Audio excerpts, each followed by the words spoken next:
Hello, my name is Julie Massey and I serve as Interim Vice President for Student Affairs. I'm happy to begin this MLK Day Beloved Community Teach-In workshop with a reading of the St. Norbert College Land Acknowledgement Statement, as well as a brief prayer to center ourselves. In the spirit of the Norbertine value of stabilitas loci, a deep commitment to the local community, we acknowledge this land as the ancestral home of the Menominee Nation, which holds historical, cultural, and sacred significance in this community. We acknowledge the living history and contributions of the indigenous communities that inhabited this land prior to the establishment of St. Norbert College, as well as the sovereign Native American nations who continue to contribute to the flourishing of our communities. A prayer for justice by an unknown author. God, you have given all peoples a common origin. It is your will that they be gathered together as one family in yourself. Fill the hearts of humankind with the fire of your love and with the desire to ensure justice for all. By sharing the good things you give us, may we secure an equality for all our brothers and sisters throughout the world. May there be an end to division, strife, and war. May there be a dawning of a truly human society built on love and peace. We ask this in your name. Amen. Good morning, everybody, and thank you so much for joining us today as a part of the St. Norbert College MLK Day Beloved Community Teach-In. My name is Annika Osell. I'm an AmeriCorps member serving the Cassandra Voss Center. We are so grateful that you are joining us today as we honor the life and legacy of Dr. Martin Luther King Jr. I would now like to welcome our presenter for this session, Dr. Ángel Saavedra Cisneros. Thank you. Hello, everyone. Welcome. I'm really excited to be here. I am looking forward to this. It is something that I find it a daunting task because it is really hard to tell everybody a few thoughts that will help us become better and transform this institution into something that people who have come before us would like.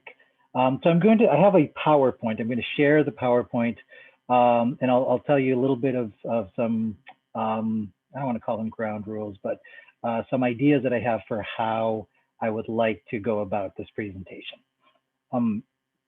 So I titled this, We're Not There Yet, and I said presentation and I didn't mean it. I meant presentation and workshop. So I think we all know that we've been in a pretty interesting time this past year, right? We have a pandemic. We have the bringing of racist elements back to the front of the American discourse, and we are reckoning with change in power and authoritarianism in our country. So all of these things come together under the name of racism, and I think that this is something that we need to acknowledge if we want to move forward. So by saying we're not there yet, we're on our way. Right? Many of us have done lots of work. Many of us are fighting for what we think is right. And I want to continue to push everyone to do their little part. And I think we're not there yet as the society. We might be getting there individually, but I want to try to exhort everyone to get there together. So this talk is about race. I love this image. It was really high quality, but it's the elephant in the room. Many of us know of the time when it became racist to talk about race, but it's not, right? We need to acknowledge race as something that shapes the way we interact with other people. It shapes our institutions. It shapes our world. So we have to keep this in mind. Race is around us, but I do want to say that it's constructed, and I'll try to explain that in a little bit. So here are my basic thoughts on how this is going to go. So I'll have some thoughts. I have a lot of slides, but I can skip through them if we get bored. I want to tell you a little bit of what I know, tell you a little bit of the work that others are doing, and ask for you to participate. Right. So that's what I'm hoping for. I want you to stop judging others and yourselves for a little bit. So when we hear about implicit bias, we realize that we're so biased. And when we hear about privilege, we realize that we're super privileged. That's fine, right? That is part of who we are. And so I want you to don't to stop judging ourselves a little bit. Don't judge other people, and just do that for the next hour or two or 24 or 800. So let's do that a little bit. Interruptions are welcome. Those of you that know me, I am free flowing. And if you want to say, hey, I don't understand that, can you expand? Or I disagree. Yes, please disagree with me. Don't disagree with others. I'm here to lead this, but I would like, if you have any disagreement, aim it at me. And this is about respect, right? So we have different experiences with the world, and I want those experiences to be they're real experiences, and I want them to be honest. And so if someone says something that you are outraged about, just save that outrage right now for this hour, save it. And then eventually you can come back to it afterwards and tweet about it and share your outrage with the world. The last thing is, let's try to not outwoke anyone. This has been something that I've struggled with a little bit over the past several years. Everyone needs to be woker than thou. And I don't need that right now. I don't think anybody needs it. We're in different places emotionally. And so we're ourselves. And I think everyone, just by the fact that you're here, means that you care about this, that you care about the work that's being done by yourselves and others. So basic assumptions. The first assumption is that some of you know me and many of you don't. So my name is Angel Saavedra. Thanks, Annika, for introducing me. I am from Mexico, which makes me a Mexican.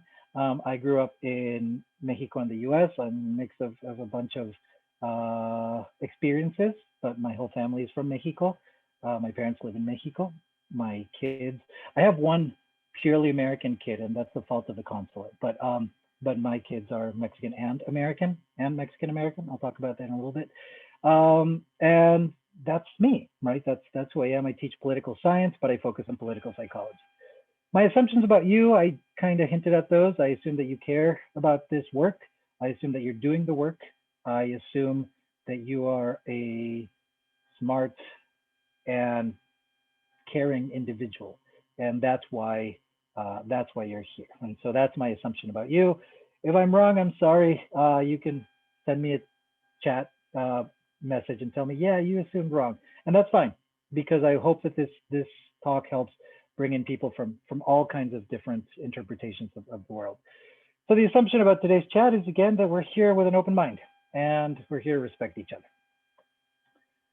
I want to unpack several ideas. I'm going to get into race a little bit, but the idea about race is going to help us unpack implicit bias.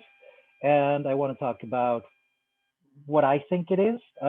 There's researchers who spend their life studying implicit bias.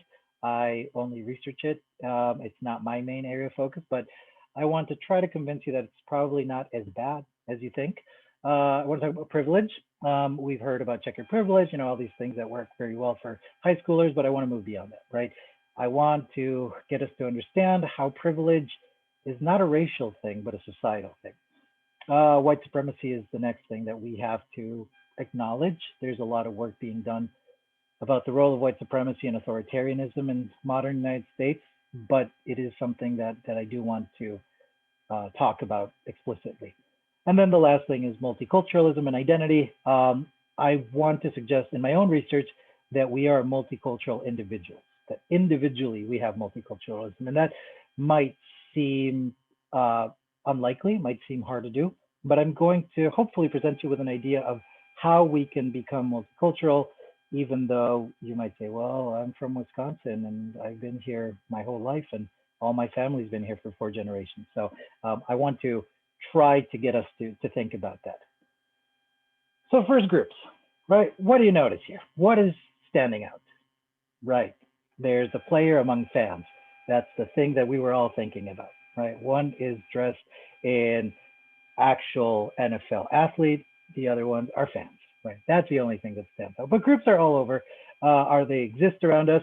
And you can say, wait, there's also press. True, there's another group, right? And you're like, what is he trying to do? I know. But I want to show you that groups are contextual, right? That creating a group depends on the context. On the left-hand side, you have the referee. I think that's Sheffield United, who have not won a game yet. And you have the other team too, Aston Villa, and they're all kneeling. Why? Because the English Premier League decided that for this season, they would all take a knee before the game, every single one. The referee is the figure of authority here. And so the referee has said, I am part of your group. I want to belong. I want to be here because I think this is important. On the right-hand side, you have a picture of two young children, gentlemen, whatever you want to use to describe them. And as you might expect, the one on the right is Colin Kaepernick, right? So he was one of the people who started to have this discussion using his platform as a very successful athlete to say something's wrong, something's up, we got to do something. And as you know, the backlash was huge, right? He was basically censored and was told to not kneel and to not be disrespectful. And we'll talk about what he was disrespecting in a little bit. Here's another group. Here's another player doing the same Lambeau leap. People are angry at him. Right? They're very angry at him. Why are they angry at him? Is it because he's black? I don't know if he is. No, it's because he's a different group, right? He is wearing the wrong uniform. If you put a Packers uniform on that guy, people would love him. This is how simple groups can be, right? In this case, it is just he's wearing the wrong uniform. Well, he scored for the wrong team, and we know what happens when you do a Lambeau leap in Lambeau and you're not a Packers fan. So again, this is the group and the other group, and there's an image back here. This guy seems angry, right? A lot of these people seem really angry, and that's what happens when you violate group norms. This picture is one of the ones that I found on the internet, right? And again, it's someone stands up. He's staring straight at the screen. And the last one that I have is from a film that I recommend if you like horror movies. If you don't like horror movies and gore, then don't watch it. But this is from Get Out. So this is a film that talks about race in a horror film way. And it's a fun one to watch. But again, here's this black man who's brought into this family, very progressive, and finds out that this progressive nature is a little, there's something hidden under the surface. It's a wonderful film if you like these kinds of movies. So back to race. Race is socially constructed. What do I mean by that? I mean that it depends on where you are, because that's what shapes what your race is. So in Mexico, it's really interesting. We are mostly all Mexican, but we can recognize people who are whiter than others. Doesn't mean that their race is white. They're white Mexicans. And then we recognize Mexicans who are darker, and they're dark Mexicans or indigenous Mexicans. And we don't actually think of these different races. And we, for many years, have ignored Afro-Latinidad. We have ignored Afro-Mexicans as if they didn't exist. So race is socially constructed because we give it meaning in our society. What does that mean? That we give it value. We say, this is something that you should care about. And we say, no, we shouldn't, right? So I want to move away from this color blindness, because this picture from the right-hand side is from the film Soul. Many of us have watched it, I hope. I love the movie. It's interesting for my philosopher friends. They're like, it was very shallow. Yes. But I think it actually did a lot of things that are groundbreaking. And among those things is it showed us race. And we know that the character is black. There's no ambiguity about it, right? But it did it in a subtle way. And race is not invisible. Some of you know Russell. Russell's one of my favorite characters. And I want to quote Pete Docter here when he was trying to design Russell for the film Up. And he asked his friend, Peterson, he said, well, how do I draw him? Like, I don't want to make Russell, because he wanted Russell to be Korean.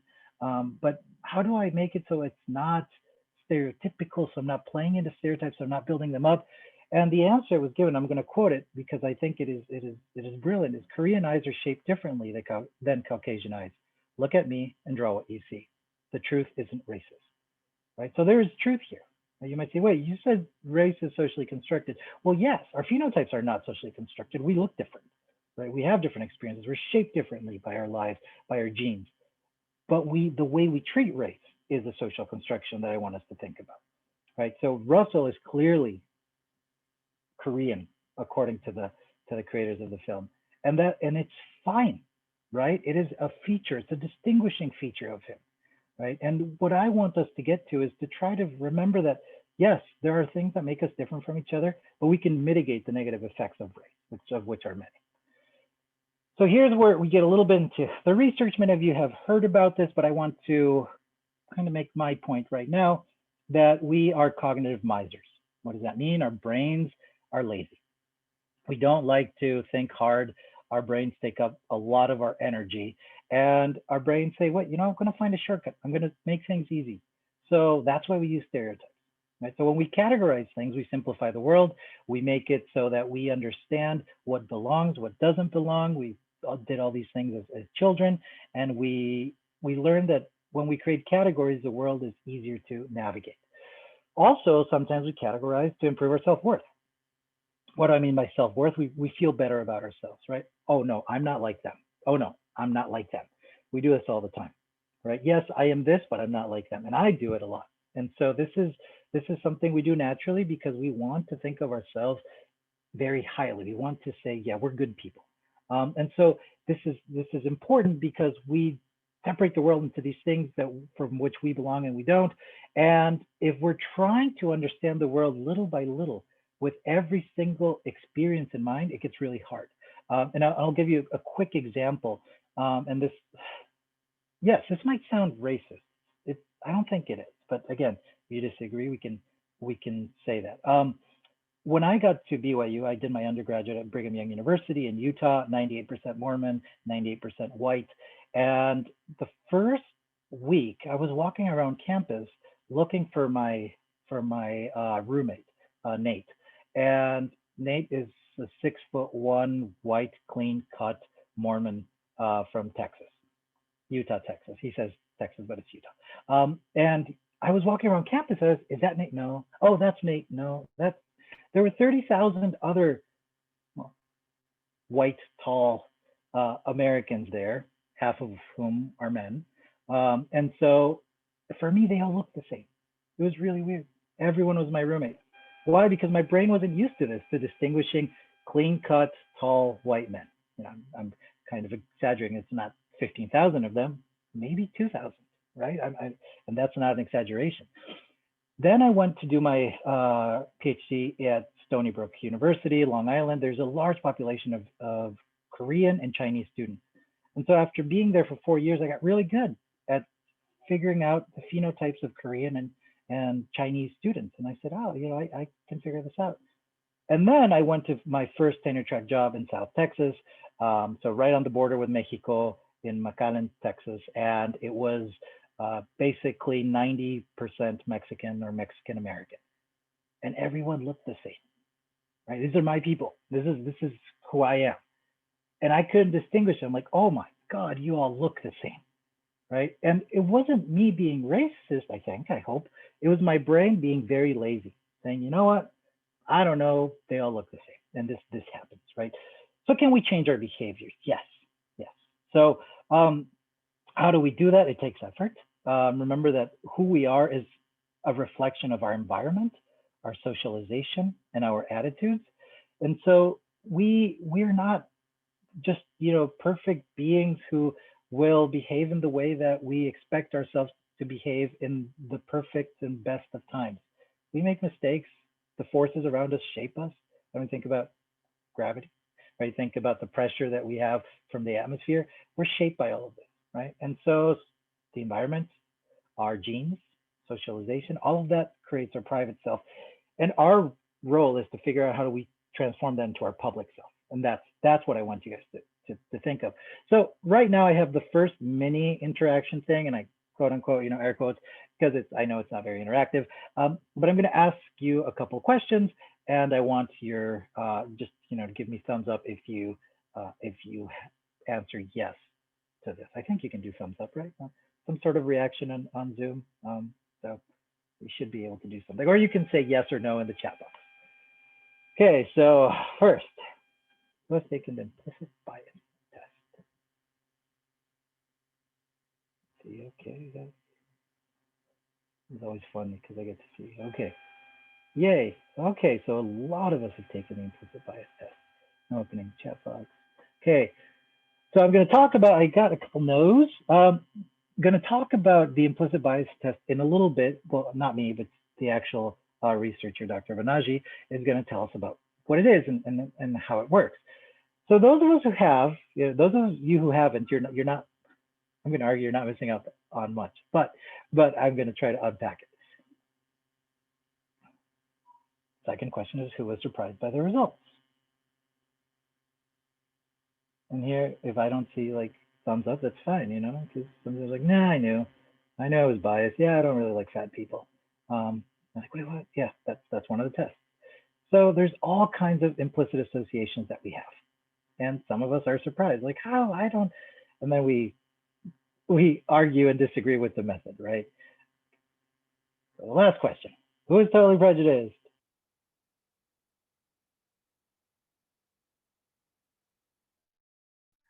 We don't like that,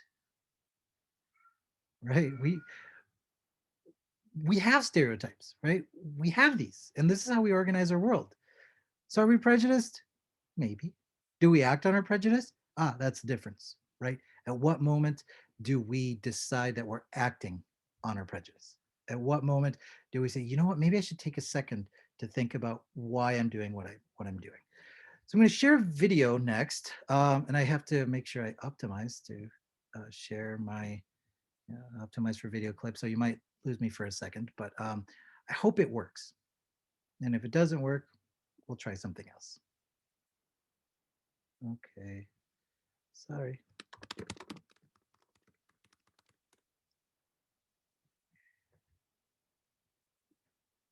Okay, it might not work.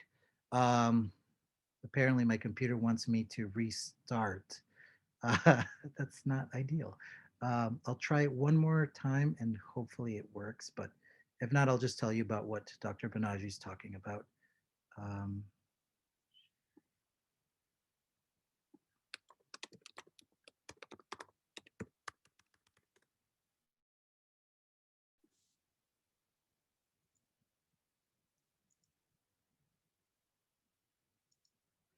really complex machines.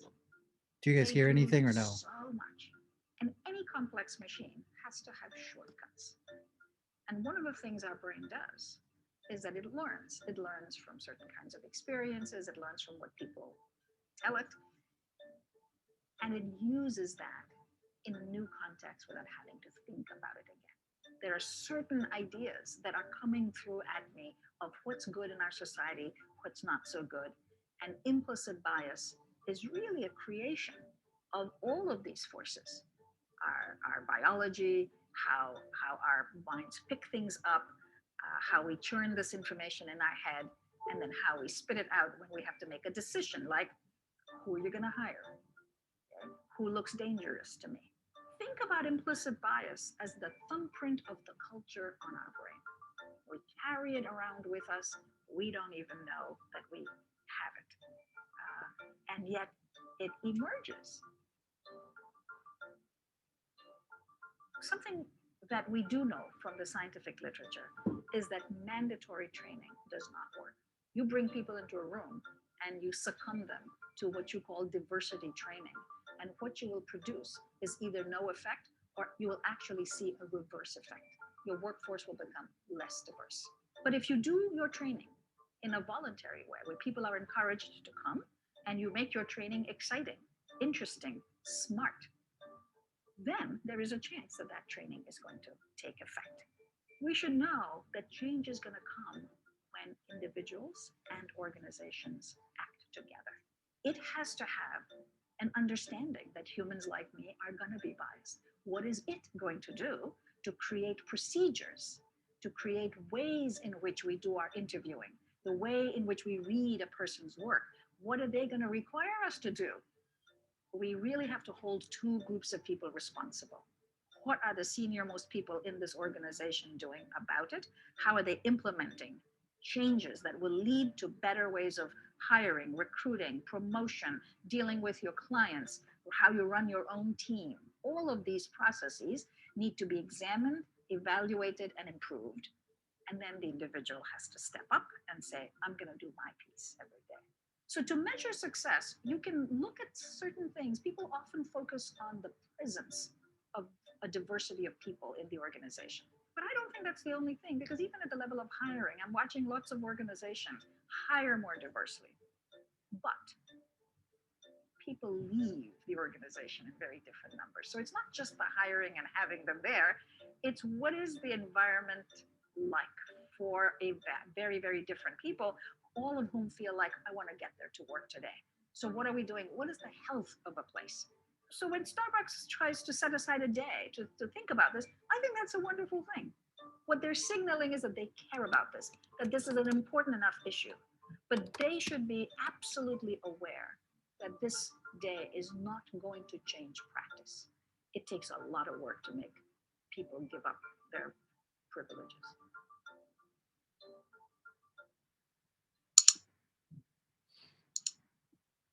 Okay, can you hear me? Yes.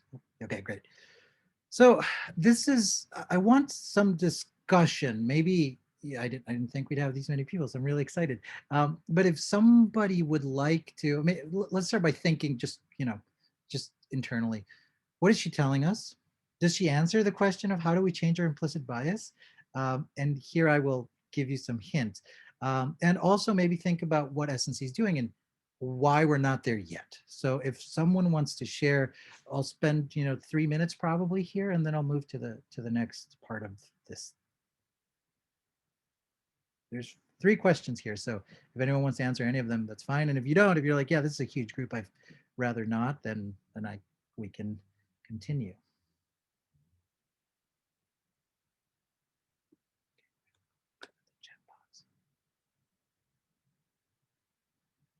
There's Visual Pro too. Okay. So I thought it was interesting, the point just that you need stuff to be voluntary, like you can't force people to go to things to work on their racism. I don't know, just like it's an important thing because it's like, the book White Fragility, everyone was super into it a while ago. So that book was wrong. And that's entirely because, like, in a lot of ways, it was right about other stuff. But like, one thing is that she was like, her experience was from mandatory anti-racism training. So the way that she experienced white fragility was, people who were forced to go to like, oh, I have to go to this 2-hour seminar on racism, and like people were unhappy at those, but that's just how everyone responds to those when they're mandatory. Awesome. Thanks for those insights. Yes, I will. I have a little image of that in a little bit. So yes, thanks, Ben. That makes perfect sense. And again, it's what are our motivations? And here the research on motivations is central, right? Are we motivated to reduce our bias, or are we motivated to perpetuate our privilege? And that's what I want us to think about. And I think, again, SNC is trying hard, right? I think it is the individual has to find their, Jacqueline, thanks for your thoughts. Yes, I think it's once the individual is ready, can get there, but there has to be an environment. Remember, we are the result of the environmental forces that shape who we are, right? And that leads to our implicit attitude. So here's where I'm going to talk for a tiny bit about what implicit attitudes are and what they might not be. So our brain has a lot of things in it, right? And so our automatic attitudes, I call them automatic because that's what the original researchers said. Banaji is one of them, Greenwald and Banaji, and they were talking about, there's just things that are linked in your mind, right? When we stereotype, it's not your fault. It just happens, right? Implicit bias, quote unquote, is not your fault. It just happens. If you're racist, yes, perpetuating racism, yes, that's up to us, right? But I want you to think about, like, every time that thought pops up in your head, in your mind, and say, why did I think that? Right? Why did I think that a black man in a hoodie was more of a threat than a white man in a hoodie, or than a woman in a hoodie? Right? These are the things that happen in our brain. We know this, right? Because movies tell us, people around us tell us, and it's important for us to think about this. Julie, thanks for your comment. Yeah, this is the tricky part, and I think so. Julie says the question: how do any of us become aware of what we don't already know, or what doesn't already concern us? Uh, that is a really hard question to answer. But I think that's why we're at a liberal arts college and one that's Catholic. And I'm going to touch on that because I think we're in a perfect place for that. So I want to tell us that my brain has been racist in the past. When I was in Omel in Sweden a year ago, my brain had some racist thoughts. And I can talk about those stories later. I'd really I posted them on Facebook.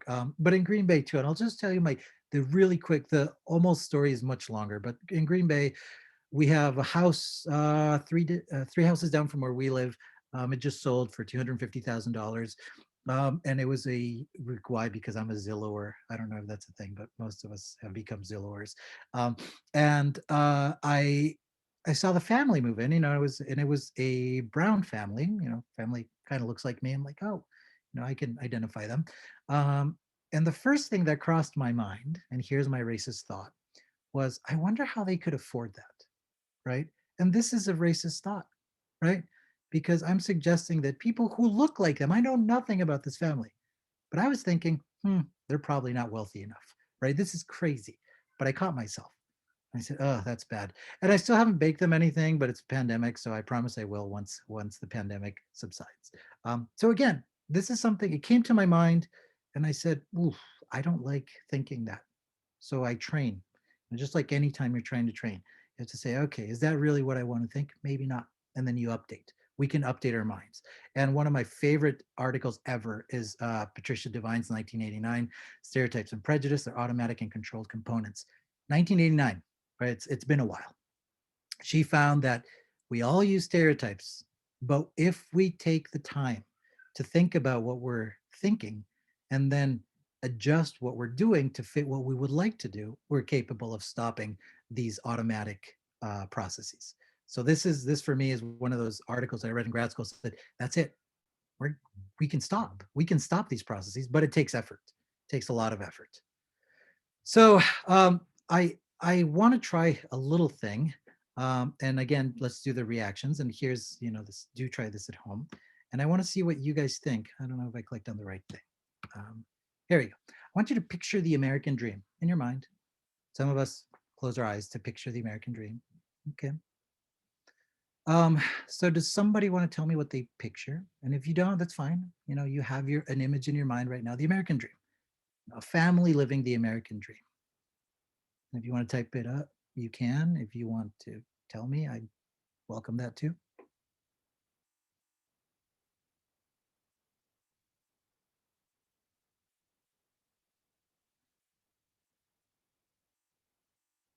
Lots of motorcycles, yes.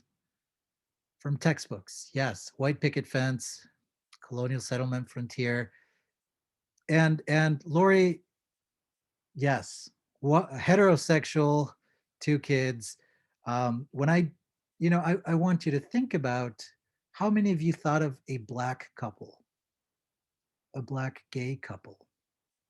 How many of you thought of somebody living quote unquote inner city? How many of us thought of a couple who can't have kids? How many of us thought of a multiracial couple? Right? This is this is because that's what the textbook tells us. There's no textbook, right, for American Dream, but well, there are some, but that's the textbook. That's what we're told, right? And so now I want you to think of the African American dream. What is the African American dream? And how do we think of that, right? If we are to picture the African American dream, are we picturing it the same or different than the American dream? I don't know. I actually don't know what you're thinking here. This is just a question. Some of us might have different ideas here. And if we're picturing it different, why? Right? And the last question I want to ask you here, and here I do want to give you a minute or two to either tell me what you think, write it up, or, shout at me, whatever. What is the immigrant dream? What is the refugee dream? The Somali, the Hmong, dream? How are they different? And Reed, yes, I agree. They should be the same, but picture it in your mind, right? One thing is what we want. And I think that, yes, the dream should be the same for all, and it's whatever they want. But when you picture it, when we think of it, are we thinking of it as the same? Do we expect that some people might receive less in life than others? I don't know. Thanks for your comments. Keep them coming. I thriving family community, dignity and respect, better life for one's children, the same house, room, pets, transportation, owning a business, right? Yes. Steve, would you like to expand on that if you want or not?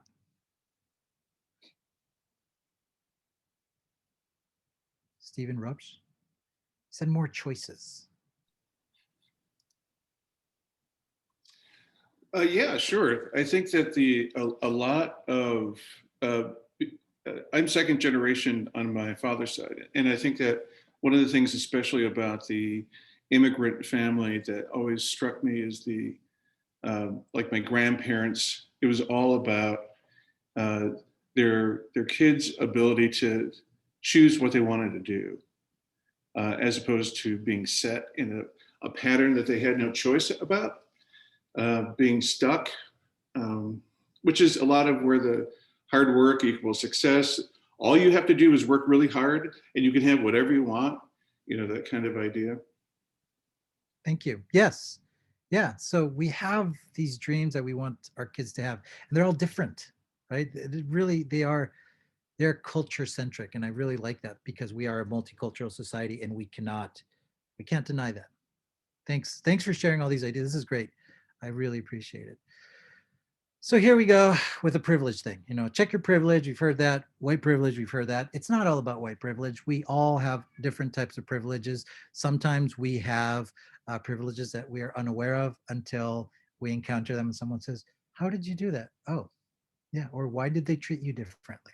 That's happened to many of us. So I want us to think that it is not that being white, most of us here are white, um, is not a problem, because sometimes it's been I see this from people on the right. It seemed like, oh, it's your fault. No, it's not. None of this is your fault. Privilege is not your fault, right? We need to move beyond privilege because we need to move into action, right? So checking your privilege, fine.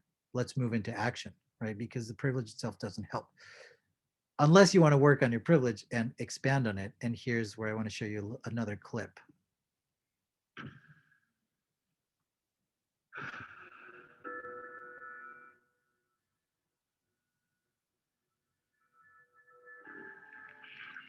That's the question that the widespread media coverage of the 2010 census projection that white Americans would soon be a minority triggered for Yale psychologist Jennifer Richardson.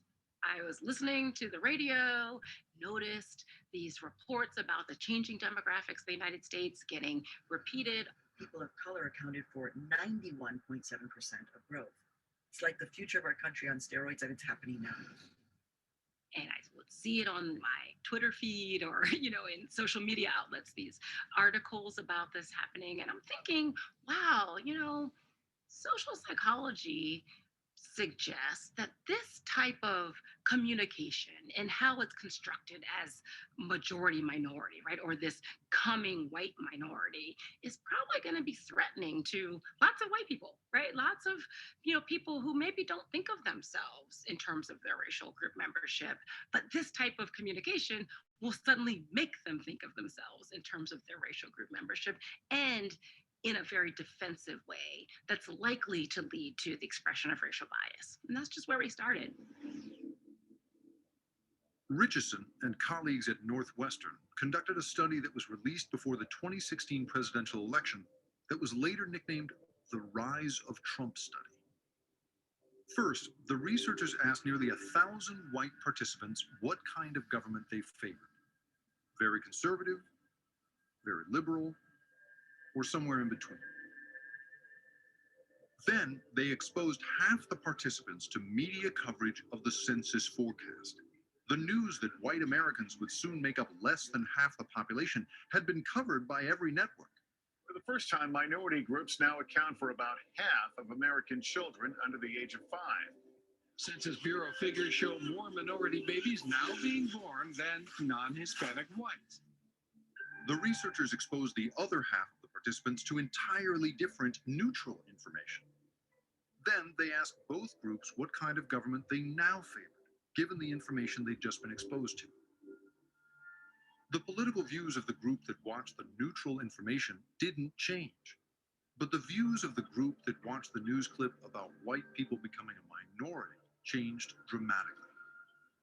It led to greater endorsement of politically conservative positions on a broad range of policies, from drilling in the Arctic to tax policy to healthcare policies, and of course, what you'd expect, policies that are most relevant to racial attitudes and policies. So, immigration policy, affirmative action, those types of things. To confirm that the shift toward conservative politics was caused by fear of the consequences of being a minority, Richardson then conducted another version of the study, in which participants who watched news coverage of the census were afterwards reassured about white people's future status in society. We say, you know what? Even in a future where whites are less than 50% of the population, because of, any number of factors, including different access to education, to jobs, to training, whites on average will still maintain a dominant status, meaning access to resources, jobs, political influence. And so, not that much is going to change actually in terms of how society operates despite the fact that the numbers are changing. When they were reassured that white people would remain dominant, the people who saw the census information no longer supported a more conservative government. It was confirmation that it was simply being made to feel that white dominance was threatened, which had caused them to change their politics. So it turns out that even in the world's oldest democracy, you can get people to change their politics simply by giving them cues that almost automatically trigger us versus them thinking.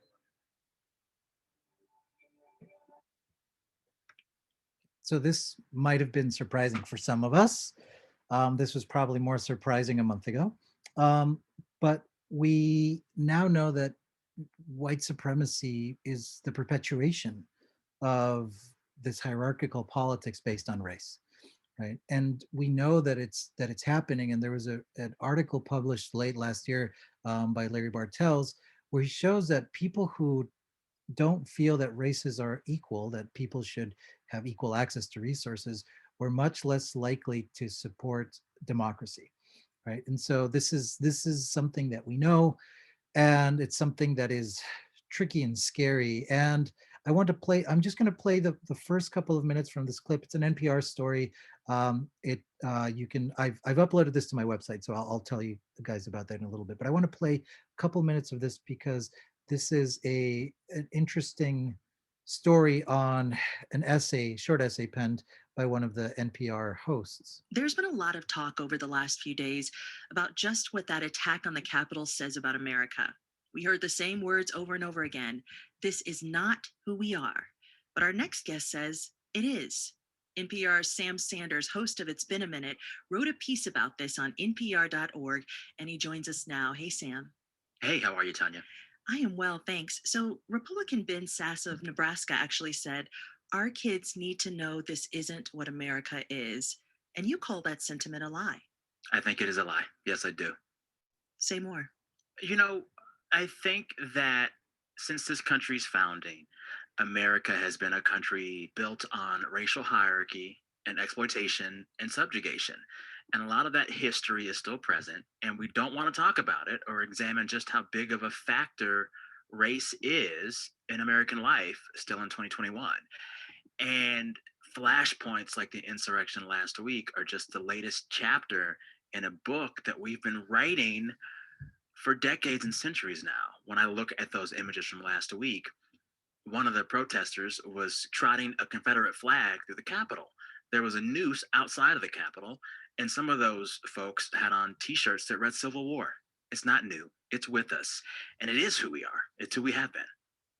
You know what's also interesting is the perspective. Your piece was shared on Twitter more than 5,000 times, and there are different reactions based on race. So, Black people responded as if you were basically preaching to the choir, and others feel taken aback by this idea.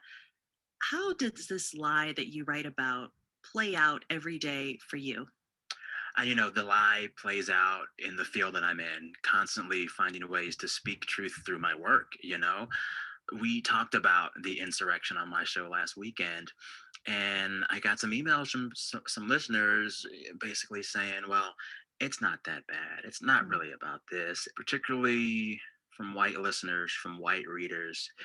I think some of them might feel that if they really speak to the reality of race in this country, it implicates them too. To which I say, yeah.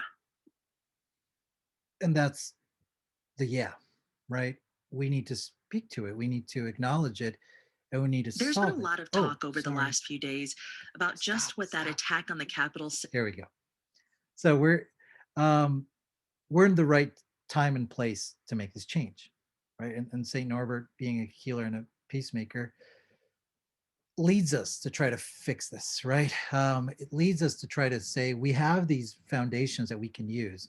And I think that there are gaps. I think there are gaps in understanding, gaps in empathy, gaps in caring, right? And one of the things that is important about the United States is that we have a right to be racist, right? The Supreme Court has said so, was in our Constitution, and we is actually. We don't have the right to act upon it, right? But we do have the right to have racist beliefs and to say them, right? So how do we balance that? Which we know some people are racist, right? And I've heard talks on campus where people say, I don't reach out to those people, but I think we have to, right? People who say, yeah, no, I just don't like their kind. Well, maybe we have to reach to them, right? And I think it's a balancing act that we can do with this foundation that we have here for radical love, radical care. And it's as simple as seeing everyone, as in created in the image of God, right? If you see dignity in every human being, you realize that we have to share that dignity with others.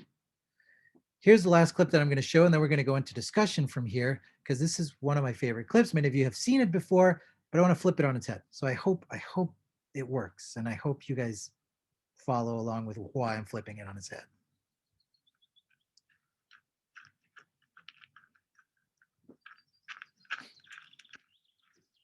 Hi there. Hi. Nice day, huh? Yeah, finally, right? Where are you from? Your English is perfect. San Diego. We speak English there. Oh, no. Where are you from? Well, I was born in Orange County, but I never actually lived there. I mean, before that. Before I was born. Yeah, like, well, where are your people from? Well, my great grandma was from Seoul. Korean. I knew it. I was like, she's either Japanese or Korean, but I was leaning more towards Korean. Amazing. I'm Shastina. There's a really good teriyaki barbecue place near my apartment. So I actually really like kimchi. Cool. What about you? Where are you from? San Francisco. But where are you from? Oh, I'm just American. Really? You're Native American? No, just regular American. Oh, well, I guess my grandparents are from England. Oh, well.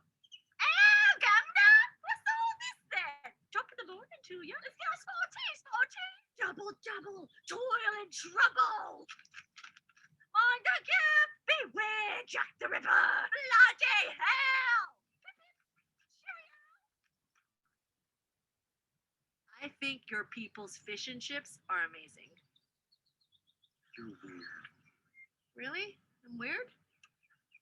Must be a Korean thing.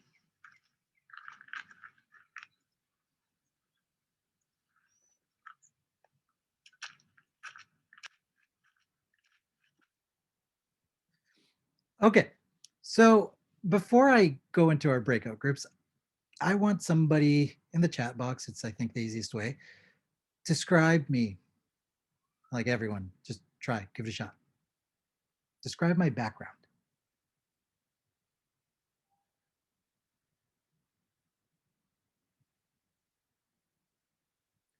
Julie, first brave one, yes.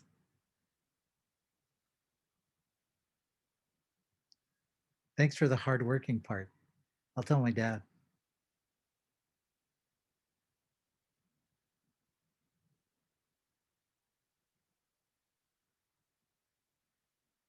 Yes, I'm a professor. Yes.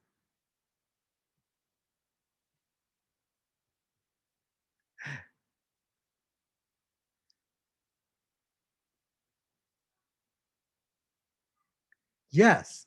So it's a little hard, right? Like, well, he tells us he was Mexican. Can we say that? Yes, right? That is a feature of who I am. I told you I lived in two countries. Yes, that is a feature of who I am. Ben, you know too much. You can't share what you know because you've taken my class. But yes, I do like soccer. It's called football. I was created in Britain. But yes, I am a beer snob. Okay, so yes, but my features, right? My background is clearly Mexican. For some of us, it was a little uncomfortable to say that. For some of us, like, no, you told us that. Yes, exactly, right? So I told you this. Why am I saying this? Because I'm comfortable saying that. Other people are not. So this video, the video that I showed, is cringe worthy, right? Because like, oh, I would hate to be in that position. But I think mentally, we've often been in that position. And I've been in that position many times where I'm like, I don't know what you look like. I think I want to know more about you. Some people don't want to share that, right? But I think that we can, in finding more about each other, about finding more about who people are, we can actually bridge a lot of these gaps, a lot of these problems that we have. So I want to flip it around and I want us to think about this video, right? So how do you see the question? How do you feel about the question? But then I want to move from there to these breakout groups, and I want you to talk about who you are. So the groups will have about 4 to 5 participants. And we'll do 3 minutes of this. And I want you to describe your heritage in 5 different ways. 5 different ways, heritage. This is a tricky word. Your people, where are you from? Like, it's really hard to talk about this. But if we talk about our heritage, what makes you who you are, right? And just talk to different people. And then I want you to see if you can find these ways, and then I'll bring us back and tell you why I want us to find 5 different ways. Let's see here, they should be open now.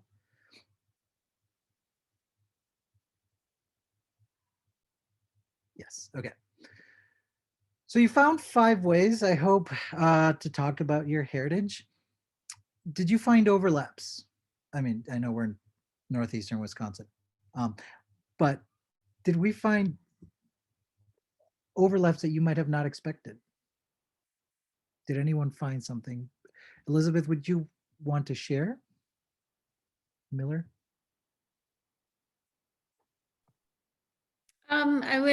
I would say that's why you told us to do 5, because as we talk, like there were little overlaps between us, and maybe we went from one place to another and somebody else went from one type of place back to the place that you had come from. It was just interesting to hear how everybody, how no matter how different you can be, how you can have those overlaps. Awesome, thank you. Yeah, and that's where my research is headed now, and that's what I think will actually help us understand each other better and bridge a lot of gaps. Because if we think about who we are, like who we are right now, there's a lot of overlap with all kinds of people all over the world. So in the US, we think about, being American. And here, this little graph is something that I'm hoping to apply in my research to say, how much of each of these things is you? And ideally, people get to move it around, and then they tell us, okay, this is a strong identity for me. Here you can see a person is going to the right, saying I'm that identity, not the others. But again, who we are, our self is defined by how we see ourselves, not only in multiple groups, but in one group. How much of ourself is composed by one group? And often we talk about, oh, we have an identity issue because people don't know what their identity is. And this happens with Latinos a lot. But I do want to say that, we have multiple identities. Let's use them for good rather than for bad. So what is it that we can do? There's a little clip at the end here. I'm gonna skip it, but we can, there's the anti-racist reading lists, right? And we have these everywhere, and everyone was trying to be anti-racist, but we have to be honest with ourselves. Where are we? What's our starting point? What do we want to do? Where do we want to get to? Right. And I think that if we find these overlapping identities with everyone around us, we can make we can make everything better. And last, we have agency, right? Our brains are, I don't like the word hardwired, but our brains have neural connections that are often hard to change, but we can change them. Right? We can change the neural networks and the way that our different synapses connect to the neurons, right? We can do this. It just takes some effort, right? And I'm not going to pitch my lab because I'm out of time, but these are the books that we read and we felt outwoke by some people. Here's an interesting clip, but I'm going to skip it to get to the end. And I want you guys, I'm not going to focus on this prerequisite, but I'm just going to hopefully leave you. Oh, I'm out of time. But here's some quotes um, from a review of Thomas Merton's Letters to a White Liberal. That white people need to consist of two things if they want to change the African American experience: complete reform of the social system, which permits and breeds injustices. We know this. And the reform must be carried out under the inspiration of the Negro, whose providential time has arrived and who has received from God enough light, ardor, and spiritual strength to free the white man and freeing himself from the white man. So we need to follow, we need to listen and follow. And not everyone's ready for it. So you can't go ask your Black friends, say, hey, can you teach me about what I need to do? If they come to you, listen. Don't go asking people to do your work for them, their work for you. This is fun. We can all be multicultural, multiracial, and that's why I wanted us to find 5 things, right? Because if you teach your kids about other places, other people, other experiences, they will become multiracial and they will think of themselves in ways that are bigger than if you were to just tell them that you're one thing. Resources at the end. If you have questions, I'm here for the next 15 minutes. So thanks for coming. I put this up on my website. It's asavedrasis.com. That's my official website, but it's, that's the link. So if anyone is interested, you can go check out the resources. I created a resource page, and I want us to move beyond, the basic, I'm privileged and, I'm an anti-racist too, figuring how we can do this work together. Thanks for coming. Thanks for doing the work that you're doing. And I'm really excited for the rest of the presentations today. So I hope I see you there. And if you have questions, I'm around, so you can ask them or type them in. I'm not going anywhere. Thank you very much. Thanks, everyone.